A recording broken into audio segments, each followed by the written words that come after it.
out of the bottom four, need to take care of business at home. There's a small pathway forward, but it's going to require a lot of work, and it starts with handling our own business, winning against Mississippi Valley as well as UAPB. As we see Coach Morton getting his headset together. Tough loss for the Braves in overtime. Had a 13-point lead in that game and lost in overtime 92-87. And then against Prairie View, just a tough day at the office there as the Braves lost to Prairie View in their final home game of the season. 92-87, the final score in that first game against Texas Southern. Braves had 4 players in double figures. And really, I thought defensively had things in order until that final possession in which Texas Southern scored. And then in overtime, they outscored Alcorn 16-11. All right, I think we have Braves head coach Jake Morton all mic'd up with his headset.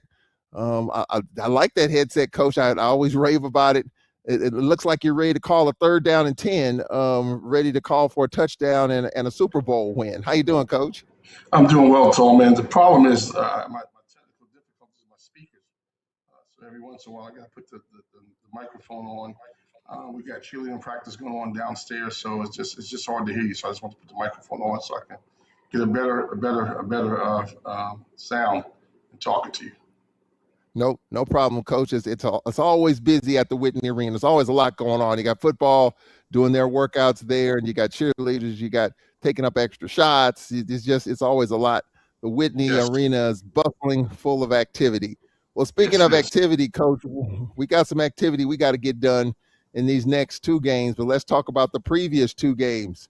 As they say, the Texas two-step, the Texas swing. And let's start with Texas Southern, Coach, a game that was right there for us. Had a 13-point lead and lost in overtime. Just give us your thoughts on that game led by Tyson McDaniels with 26 points and 13 rebounds. 4 of our starters in double figures, Lancaster Morris with 17, Nick Woodard with 15. We did everything, Coach, but win the basketball game. Yeah, going back and looking at the game, and we just, we're down numbers. Going to our bench at Samus that game, we lost some intensity in terms of what we were trying to do and what we were trying to get done. With all that being said, we got a 2-point lead with 14 seconds in the game. We're shooting free throws, and I was trying to get the signal into what defense was in, and guys were kind of indecisive I don't know to what I was saying or what we were doing, so I didn't feel comfortable with that. So after he made the second free throw, I called timeout to set our defense. We went back to a zone. It was a team that wasn't shooting the ball. They didn't shoot a lot of threes and make a lot of threes. Didn't have a lot of 3-point shooters out there, so we just felt comfortable with playing zone and just protecting the paint. And obviously they run a play to get downhill and get to the paint.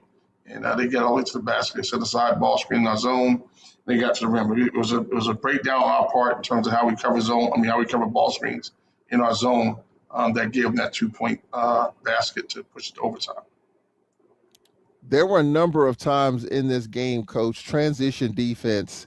We'd score. It looked like we had some momentum, but then we couldn't get a stop. Texas Southern went right back, straight line drive to the bucket, just too easy, 4 or 5, and you even counted 8 times. There was 8 times there where we blew a defensive coverage. I know that was tough. Actually, it was more than 8 times. I went back and watched the tape again, and if I can tell you, I chart things. It was actually 9 times. It was 9 times where that happened. This straight line drove us in that scenario, in that situation. Just way too many times to just not make a pass and get the ball all the way to the rim. That's just not good defense on our part. It's not good help defense. It's not good man-to-man defense. We're not on our horses defensively. How frustrating is that as a coach? You work so hard. It's hard to score anyway. But then when you score and then you make it just as hard for you to score, but then it's just as easy, letting them score as we look at some of the highlights here in the early going. But how tough is it when you work so hard on the offensive end and then make it so easy on the defensive end? Well, that's a great point, Tom, man. I mean, I thought we did a decent job of getting the ball reversed from side to side, and good ball movement, making these guys work on defense, attacking gaps and scoring, and getting good shots and scoring. And then we come down and these guys have scored within 8 seconds. They'll just push it right back at us, and there was no resistance, and they would just get to the rim and score. It was very, very discouraging. Even to the last play of the game where we just didn't protect the rim, man. We're not doing a good enough job protecting the rim. I know we're down with size. We don't have big guys down there, but it has to be a collective effort. When the ball gets past a certain point, everybody has to converge and get the ball stopped and protect the rim. And that cost us even up to the last play of the game. I'm not executing that one little defensive segment. Protecting the rim, challenging the ball at the rim. Looking at the early highlights, Coach, we look fresh. Where spacing was good. We're knocking down shots, and it just looked so good early. And we led by as many as 13. But then in that second half, Coach, Texas Southern made a push. There were 2 or 3 times in which we had a pretty nice spurt, and then only to cough it up.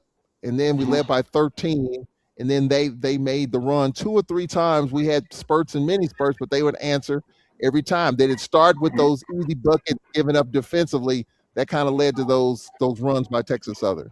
Yeah, we didn't get the stops. I mean, like I said, we make a 6-0 run, and then all of a sudden they're pushed back, and they scored 2 or 3 times in a row. We weren't getting stops, and it's a game of momentum. It's a game of momentum, and they gained some momentum. We had some momentum. Obviously, up until that last play of the game, they scored a basket to tie it. They go in, the game, the regulation is over. The buzzer goes off regulation.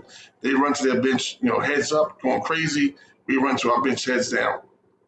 And they get the first tip in the overtime. They score right away, and then like that emotional swing just flipped. It just flipped. But it's part of it. We have to learn from these mistakes, and this is the part that I'm really paying a lot of attention to. Are we learning from certain mistakes? Well, do you feel like at this point, this late in the season, that you're learning somewhat? Are we learning from some of the mistakes that we're making? Yeah, I mean, that's a tough question because we're making some of the same mistakes over and over. So it's a tough question to answer. But all I can do as the coach, and as our coaching staff can do, is to make sure that we keep harping the fundamentals, the right things to do, and stay on these guys about doing it the right way. And hopefully we're going to have a breakthrough, and it's going to all pay off for us. We still got a lot of basketball ahead of us. What are some of the breakdowns that, some of the glaring mistakes that you see on film that we are making? Being able to contain the dribble, straight line drives, contain the dribble, both man and zone. I mean, we went zone not a bunch. In the 2 games, we went zone a good amount to try to slow things down, more so in the first game against Texas Southern. And we're just having the same mistakes of our foot angles and allowing guys to get to the heart and the crust of our defense. And we're just doing a poor job with our closeouts. Our foot angles, this is something we worked on today, of really closing out correctly and keeping the ball pushed to the sideline. And it's just all concentration, something that we've harped on from day one, something we work on every day. And, we're still making that mistake 28 games into the season. When the game was sitting in overtime, you put 5 minutes on the clock, both teams head to their benches, and I'm looking at you watching your back and holding the clipboard, and you were very demonstrative. You were not happy. Obviously you talked about that final defensive sequence. Was that kind of what set you off? Just the fact that it was just so easy, how we were sitting here in overtime? It was a breakdown. It was a total blunder on our part. I mean, there's just no other way to say it. Like we've covered ball screens and zones 1,000 times this year, and we have a certain way we do it. Tyson has to come up and stop it and level the ball off. And he got, I don't know. I just don't know what happened. I don't know if he got confused because it was like a kid with one way, but it doesn't matter. You can't go put a play. You have to stay with the ball, and he didn't. And I think Shane thought somebody was behind him to give him support, and there was no one there, and he just got away to the basket. Now, Jamil tried to make a really good play on the ball. He came from his guard spot to crack down on the ball, but it was too late. I mean, he needed, and nobody in our back line went and challenged the ball at the rim. How tough is it, Coach? And you've seen this a million times. I watch this stuff on TV. A team that, we had the lead and they score in the final seconds, game goes into overtime. And from an emotional and mental standpoint, it is hard to get it back because especially on the road. I mean, the crowd's dancing and jumping around. They're excited because their team looked like they were going to lose the game, but then it's in overtime. And then you feel like we lost a lot of momentum sitting there on that bench, going in overtime, knowing that we let that one slip through and have it go into overtime? The unfortunate part for this game is this. It's a real simple equation. We scored enough points to win the game in regulation. I think it was 74 at the half. I mean, at the end of regulation, if I'm not mistaken, 76, 74 or 76 points. So for us to get to 74, 76, that should be enough from a defensive standpoint to hold our opponent under that, right? That's number one. Number two, it goes to overtime. We scored 11 points in overtime, but we gave up 16. So it's a real easy equation. What's where the breakdown is? It's our defense. It's our defense. It's actually 76 in regulation. So we scored 76 points in regulation. That's more than enough in a heavily contested conference game. You should be able to win that game. And like I said, going to overtime, to score 11 points in overtime, we scored 11 points in overtime. That should be more than enough to win in overtime. But we gave up 16. Yeah. So the bottom line is it's an easy equation. 76 plus 16 is 92. We're giving up way too many points. You can't give up 92 points in these type of games. It's becoming a shootout at the those old Bonanza movies. It's the old cowboy shootouts. But we got to play better defense here. We got to play better defense. Well, there, as we're looking at overtime, you see Moore's missing the first and then nailing the second, and so here it is. As we get down to the final play, the spin and the layup to tie it up. And then with 4 seconds left, a tough shot there. Man, that's tough as the Braves lose it in overtime. And I know it was a disappointed locker room, Coach. You looked exhausted. That was an exhausting game to call. That was an exhausting game to watch. It was an exhausting game, I'm sure, from the players' perspective. I know in the locker room there was a lot of down heads. Yeah, well, I mean, you think about it. Texas Southern by themselves, I mean, we lost to them twice in the last possession. I know the game went to overtime, but it came down to the last possession of the game. I mean, and it was both times when defensive end getting stops. At our place, I mean, it was a bogus call, but it was a defensive mistake that was called. And Saturday night, it was a defensive play that cost us to put it to overtime. So, in both games we lose these games in the last possession, and both were on the defensive end. So, it's glaring what we have to show up and what we have to improve on and where we got to get better going into this tournament. And that's just the tournament we get. We can't talk about the tournament. We got 2 games this week going into this week where we got to get better, not to look ahead. Well, Coach, when I look at, and I'm just looking at this for the first time, with a deep eye here, I'm looking at the box score of the Texas Southern game. They had a grand total of 17 points from their starters. 17 points. The rest of those points came from their bench.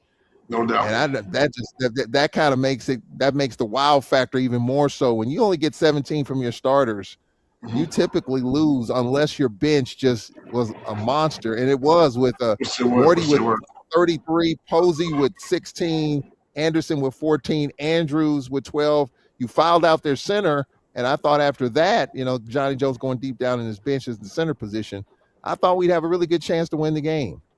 All but the center and that off the bench. I thought that's interesting you bring that point up. Everyone that came off the bench other than that big kid scored in double figures. One kid getting in the 30s, which is it's unacceptable. I mean, it's something you talk about. You cannot let the bench guys beat you. You can't. I mean, that's exactly what happened. And I'm not one to make excuses about fatigue. We played 7, 8 guys. Well, we played 7, 8.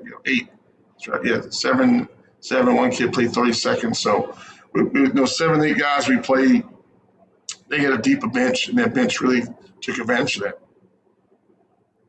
Well, tough loss for the Braves against Texas Southern, and a lot of oxygen left there. And obviously, the Prairie View game coming up next. Now, this is your first trip to Prairie View, Coach, and the Texas Swing's always intriguing how teams handle the logistics. Previous coaches have stayed in 2 different hotels in Houston, one closer to Prairie View, one in downtown Houston, because they don't want to deal with the traffic, because that's a 4 or 5 hour block of time, an hour to an hour from, maybe an hour and a half. You got an hour and a half practice. Your team has to eat late the day before the game. So that's a 4 or 5 hour block of time. So you got a chance to experience that for the first time. But then you're coming off the heels of a tough emotional loss to Texas Southern. Again, not providing excuses, and I know you're not one to do that. But do you think a lot of the oxygen in the tank was left at Texas Southern as you tried to take it to Prairie View? Well, this is one I'm going to take on the chin, like I always do for my guys. And this was a blunder on my part. I don't know why I was in the impression that the two schools were only 30 minutes apart. That is not the case. And we talked about our logistics for that day. We stayed in the same hotel in Houston, which was really close to Texas Southern, but it was equally as far to Prairie View. It took us an hour and 20 minutes to get to our practice on Sunday. So basically, I guess I can sum up in a nutshell. We left the hotel at 2:15. We didn't get back to 7:15.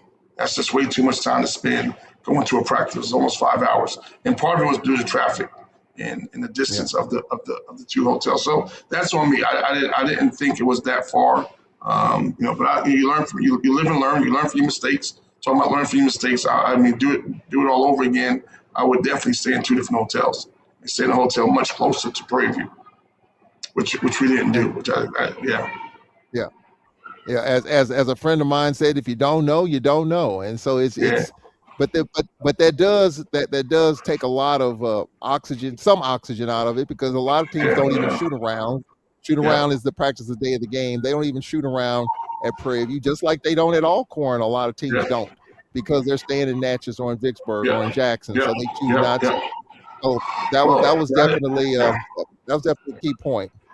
Yeah, we didn't shoot around. We didn't shoot around for that Prairie View game. But like I said, we spent 5 hours getting to practice, and from the start we left the hotel. We left at 2:15, and we got back at 7:15.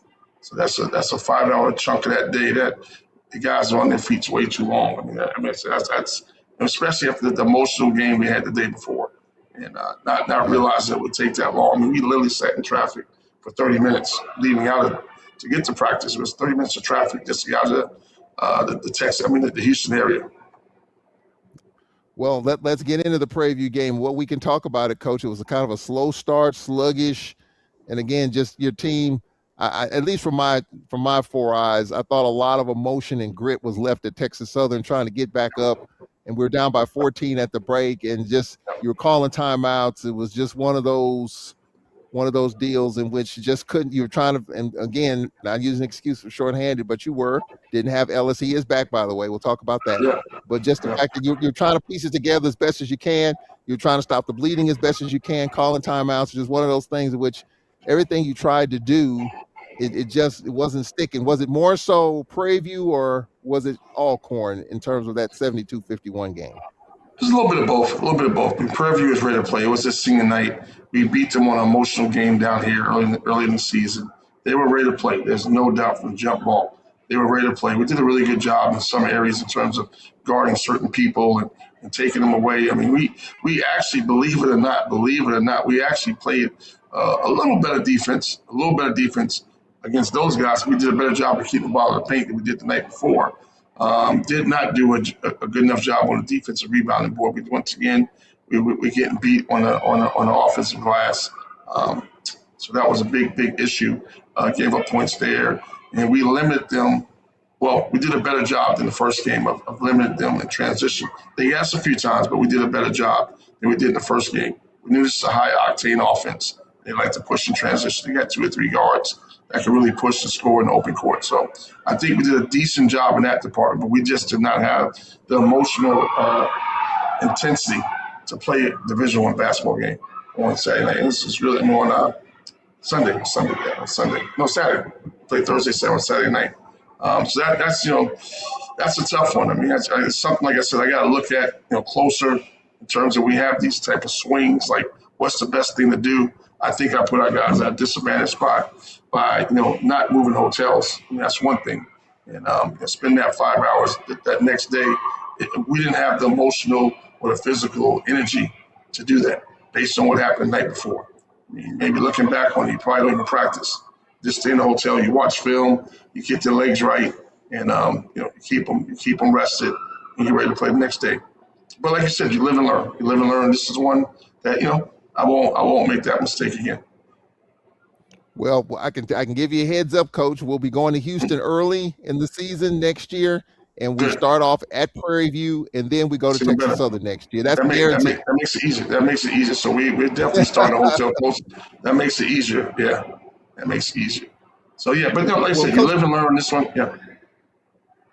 Well, let me ask you about Mademba, who got off to a huge start. I mean, this is a guy I didn't even expect, didn't even remember in the first meeting, but they were, I mean, he was one of the handful of seniors that played their final home game. They've got Texas Southern coming up at TSU. That's the only game they have left. But Joey Mademba, 28 points, 24. Was it and 24 they were points? 24 feeding in the him first half, early. right? 24 Yep, points in the first half. It was 24 in the first half. I mean, he was a big part of that yep. 14-point, lead for them. I mean, we did a great job on Horn. I mean, 24 points. Did not anticipate that.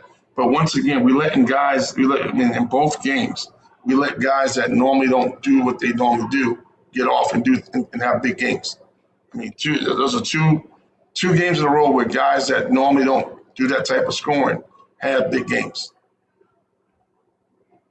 77 points from the bench against Texas Southern, and then Mbemba. I mean, him having that big game, 24 points in the first half. Now we did a much better job in the second half. He scored 4 points, but he got them off to a great start. And then, Coach, offensively for us, we only shot 30%. It's hard to win, Coach, when you're shooting 30 or 35%, unless your defense is, to your point, unless your defense is just off the chain. When you shoot 30%, it's tough to win. And that I can't remember one of those games in which we just didn't shoot the ball well. The unfortunate part for this game is we didn't shoot the ball well, and we did a much better job. Like I said, for the night before, those guys were getting downhill in the Texas Southern game and getting to the rim. We did a much better job in the second game. But what hurt us was offense. We didn't shoot the ball. Maybe a little fatigue on our jump shot. Didn't make enough shots to give our defense a chance. I think our defense held up a little bit. They had 70. I think in a six that game. Was a close game. That game was played in the 60s. That game was really played in the 60s. Our defense was we played good enough defense after going back watching the game. We kept the ball out of certain areas. Now we still got to get better in boxing guys out and giving up stuff on the offensive glass. Well, it's a tough loss, 72-51. And Coach, if we look at the standings, we were talking a week and a half ago about getting out of the bottom four. But right now we are with 2 games left in 11th place. If we can pull up the standings, if we can, we are in a tie right now for 10th place with Grambling, but Grambling has the tiebreaker because they beat us. So we are in 11th place right now. There is a pathway, as you can look at the standings right now. Appreciate it, Cedric. Really the only pathway, Prairie View's got the tiebreaker on us due to points. Alabama State has a tiebreaker. You look at Jackson State, that's the one that I'm looking at. Jackson State, 8-8. We have the tiebreaker on Jackson State. So a couple of losses by Jackson, and if we can win 2, we have a tie break. But then you have to hope that Prairie View moves up, Alabama State moves up, Jackson drops. So there's a lot that has to happen that's out of our control in order to move out of the bottom 4. But it starts with us, Coach, getting Mississippi Valley. So just kind of giving everybody an update in terms of the standings. Bethune-Cookman obviously won the regular season. So we were talking a couple of weeks ago about being out of that bottom 4, but unless we handle business and other stuff happens, looks like we're going to be in that playing situation. So, how do you tell your team, and I know you follow the standings, what do you tell your team at this point? Well, it's real simple, Tom, man. It's really simple. I mean, we have to take one game at a time. The most important game is Valley, and we just got to take one game at a time. If we're fortunate enough to win both games, all right, we just got to hope somebody loses a game, and that will be one way to get out of that predicament. But all we can do is control what we can control, and that is we got Valley tomorrow, and we got to give Valley our best shot. From a concentration standpoint, an effort standpoint, a defensive intensity standpoint, we got to give Valley our best shot, and that's all we can do. And there's definitely there's a pathway to get out of it, but it can't come from us losing the game. I mean, we have to take care of business tomorrow night. Well, Valley beat UAPB. Valley beat Texas Southern. Hot team. And so this, it looks like George Ivory's team trying to, figure some things out here. So let's take a look at it, Coach. I thought we played one of our better games of the year against Valley. We knocked down shots, but they have a terrific player that can score on all levels, and he was a handful. So what do we got to do this second go around, Coach, as we try to get Valley? Well, I mean, they had a kid. His name just left me. Number 11. I forgot his name. Number 11, and obviously the kid he's referred to as number 10. He's a great player. Great player. He scored 30 on us down there. He's probably one of the top 2 or 3 elite scorers in this league at the guard spot. But they had a kid that was out who's back. His name is he's not. I got these guys now by numbers. He's number 11, and he's dynamic. He's another ball handler. He Michael can get James. downhill. Michael James, that's something. There you go. He's the third leading scorer in the conference. He's the third leading scorer in the conference behind Ruffin of Jackson State and Horn of Prairie View. Yeah. Well, James is number 10.